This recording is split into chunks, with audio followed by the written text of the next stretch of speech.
incredible generational representation here. These, from what I heard backstage, is that they've been very involved in your Both of them in are your my life. mentors. They are my mentors. This is what it's about. Tony, I want you to jump in here. We're talking about perceptions of risk. And by the way, we've spoken about these bad deals incessantly. I've talked about them so much in my career, specifically on just why the perceptions of risk towards Africa have been so skewed.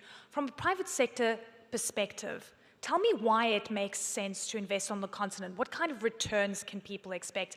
And why you shouldn't be looking at these perceptions that Africa equates to, you know, negativity and it's high risk, so therefore you've got to expect high return, which is when essentially we start to see bad deals being signed. I want to commend the UAE government for organizing this forum. Eleni, I speak as a private sector person who has investments on 4 continents, including the Gulf states, and someone who also has a diversified investment portfolio from power, oil and gas, financial services, and healthcare. There's nowhere else we get the kind of returns on investments as what we make in Africa. I say to people often that the glass is half full. You may decide to see risks or challenges, or you may see opportunities.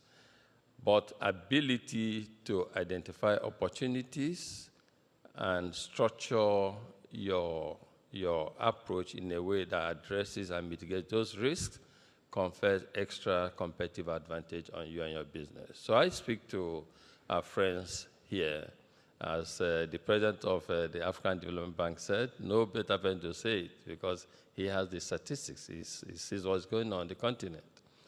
There's nowhere else that gives you the kind of returns on investment as what you make on the continent.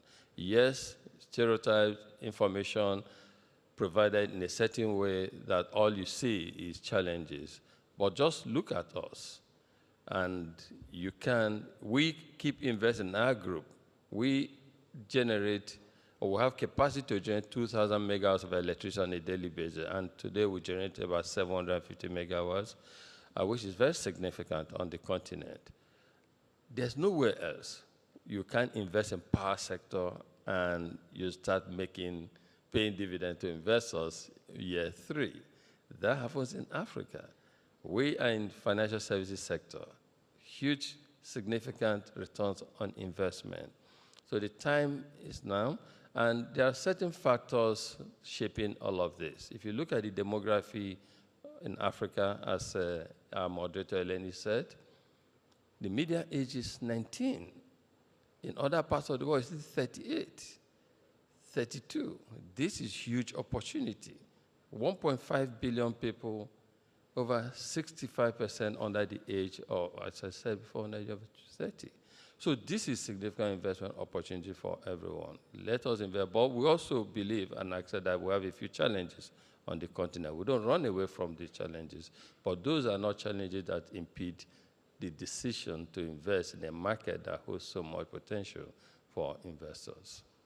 You say that those challenges are actually opportunities for investment, That's right. like infrastructure in particular. So there's a lot we can do in that space: infrastructure, access to electricity, power development on the continent, transportation. They present opportunities for investors. Yeah,